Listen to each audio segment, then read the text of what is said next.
ఓటీటీలో ప్రతి వారం కొత్త సినిమాలు వస్తూనే ఉంటాయి. థియేటర్లలో పెద్దగా సందడి చేయని సినిమాలు ఓటీటీలో మాత్రం మంచి ఆదరణ పొందుతుంటాయి.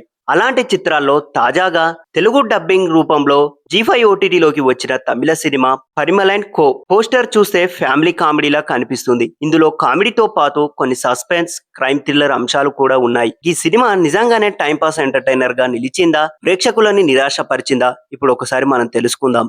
కథ విషయానికి వస్తే పరిమిల్ అనే ఒక సాధారణ మధ్యతరగతి కుటుంబం అద్దె ఇంట్లో భార్య స్వరాజ్యం, ఇద్దరు కూతుళ్ళకి కలిసి ఎంతో సాధారణ జీవితాన్ని గడుపుతూ ఉంటారు. కుటుంబం చిన్నదే అయినా ప్రేమ అనుబంధాలతో చాలా సంతోషంగా ఉంటారు. వాళ్ళ జీవితంలోకి వర్గీస్ అనే ఒక లోకల్ రౌడీ అడుగు పెట్టిన దగ్గర నుంచి అన్ని సడన్ గా మారిపోతాయి. వర్గీస్ చిన్న కూతురు మధుమితను ప్రేమిస్తున్నానంటూ వెంటపడుతుంటాడు. అది ప్రేమ కాదు, పూర్తిగా వేధింపులు. ఇంటి దగ్గర బయట ఎక్కడ చూసినా ఆమెను ఇబ్బంది పెడుతూనే ఉంటాడు. కుటుంబాన్ని మానసికంగా వేధిస్తుంటాడు. పోలీసులకు చెప్పినా పెద్దగా ఉపయోగం ఉండదు. రౌడీ కావడంతో అందరూ పెద్దగా భయపడుతుంటారు. ఒక రోజు కుటుంబం అంతా కలిసి మాట్లాడుకుంటూ ఇలాంటి వ్యక్తి చనిపోతేనే మనకు ప్రశాంతత వస్తుంది అని కోపంతో అంటారు. అయితే అది కేవలం కోపంలోనే చెప్పిన మాట మాత్రమే కాదు. మరుసటి రోజు ఉదయం అందరికీ షాక్ ఎదురవుతుంది. వర్గీస్ నిజంగానే హత్యకు గురవుతాడు. ఇక్కడ నుంచే అసలు సినిమా ట్రాక్ లోకి వస్తుంది. వర్గీస్ ను నిజంగా ఎవరు చంపారు? కుటుంబంలో ఎవరైనా చేశారా,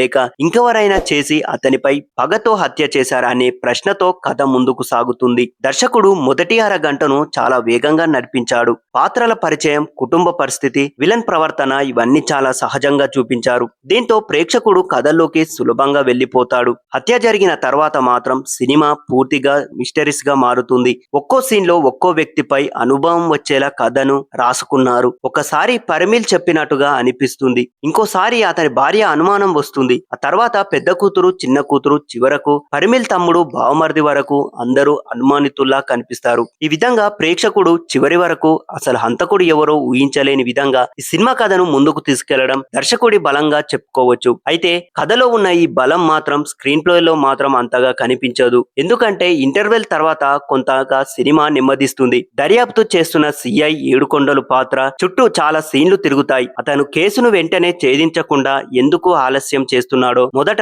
అర్థం కాదు. తర్వాత క్లైమాక్స్ లో దానికి కారణం చెప్తారు, కానీ ఆ వివరణ అంత బలంగా అనిపించదు. సినిమా కామెడీ గురించి మాట్లాడితే కొన్ని సన్నివేశాలు నిజంగా బాగా నవ్విస్తాయి. ముఖ్యంగా జయరాం, ఊర్వశి మధ్య వచ్చిన చిన్న చిన్న సంభాషణలు చాలా సహజంగా ఉంటాయి. మధ్యతరగతి కుటుంబంలో జరిగే పరిస్థితులను హాస్యంగా చూపించారు. అయితే మొత్తం సినిమా అంతా నవ్విస్తుందా అంటే లేదు. కామెడీ అక్కడక్కడ మాత్రమే పనిచేస్తుంది. క్లైమాక్స్ లో వచ్చే ట్విస్ట్ మాత్రం ఊహించని విధంగా ఉంటుంది. ఆ ట్విస్ట్ చూసిన తర్వాత అవును ఇది సరైన ముగింపే అని అనిపించదు. కథకు సహజంగా వచ్చిన ముగింపు కంటే బలవంతంగా ట్విస్ట్ పెట్టినట్లుగా అనిపిస్తుంది. అందుకే చివరి ప్రభావం కాస్త తగ్గిపోతుంది. నటీనటుల విషయానికి వస్తే జయరాం మరోసారి తన అనుభవాన్ని మొత్తంలో ఈ సినిమా చూపించారు. భయపడే తండ్రిగా, కుటుంబం కోసం ఏదైనా చేసే వ్యక్తిగా చాలా న్యాచురల్ గా యాక్టింగ్ చేశారు. ఊర్వశి గురించి ప్రత్యేకంగా చెప్పాల్సిన అవసరం లేదు. ఆమె కనిపించిన ప్రతి సీన్ లో తన టైమింగ్ తో నవ్వించారు. ముఖ్యంగా భర్తతో చేసే చిన్న చిన్న వాగ్వాదాలు ప్రేక్షకులని బాగా కనెక్ట్ అవుతాయి. ఇద్దరు కూతురుగా నటించిన సంజన, అనంతిక కూడా తమ పాత్రలకు న్యాయం చేశారు.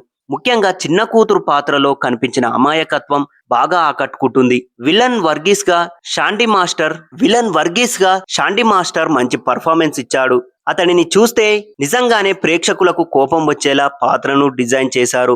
పోలీస్ అధికారిక దర్శకుడు మిస్కిన్ తనదైన స్టైల్లో నటించాడు. అలాగే తెలుగు హీరో సంతోష్ శోభన్ చిన్న పాత్రలో కనిపించి చాలా బాగా ఆకట్టుకున్నాడు. టెక్నికల్ గా చూస్తే ఈ సినిమాటోగ్రఫీ చాలా బాగుంది. మధ్యతరగతి ఇంటి వాతావరణాన్ని చాలా న్యాచురల్ గా చూపించారు. అలాగే బ్యాక్గ్రౌండ్ మ్యూజిక్ కొన్ని చోట్ల సస్పెన్స్ పెంచింది. థియేటర్ నుండి బయటకు వచ్చిన తర్వాత గుర్తుండిపోయే స్థాయిలో మాత్రం లేదు. ఎడిటింగ్ ఇంకాస్త షార్ప్ గా ఉండాల్సింది. దాదాపు 2.5 గంటలు నిడివిగా ఉన్న చూస్తుంటే 3 గంటల సేపు చూసిన ఫీలింగ్ వస్తుంది. ముఖ్యంగా సెకండ్ హాఫ్ లో కొన్ని సన్నివేశాలు కత్తిరించి ఉంటే సినిమా ఇంకా బెటర్ గా ఉండేది. దర్శకుడు పాండిరాజన్ ఒక మంచి కాన్సెప్ట్ తీసుకున్నారు. ఒక మధ్యతరగతి కుటుంబం అనుకోకుండా హత్య కేసులో ఇరుక్కుంటే ఎలా ఉంటుందనే అంశాన్ని కామెడీతో చెప్పగలిగారు. ఆ ఆలోచన బాగుంది, కానీ కథను మరింత బిగుతుగా రాసి ఉంటే ఈ సినిమా ఇంకా మంచి థ్రిల్లర్ అయ్యేది. మొత్తంగా చూస్తే పరిమళ్ అండ్ కో ఒక పర్ఫెక్ట్ కామెడీ కాదు, పర్ఫెక్ట్ థ్రిల్లర్ కూడా కాదు. ఆ రెండు జానర్లను కలపడానికి చూపించడానికి ప్రయత్నించిన సినిమా. కొన్ని చోట్ల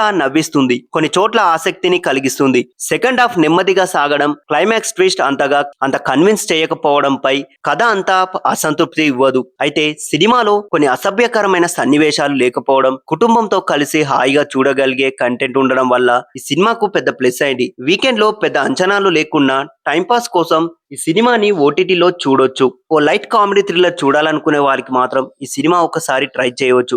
భారీ అంచనాలు పెట్టుకోకుండా చూస్తే ఒకసారి ఎంజాయ్ చేయగల ఫ్యామిలీ కామెడీ థ్రిల్లర్ ఇది. బలమైన సస్పెన్స్ లేదా అద్భుతమైన కామెడీ ఆశిస్తే మాత్రం కొంత నిరాశని కలిగించే అవకాశం ఉంది.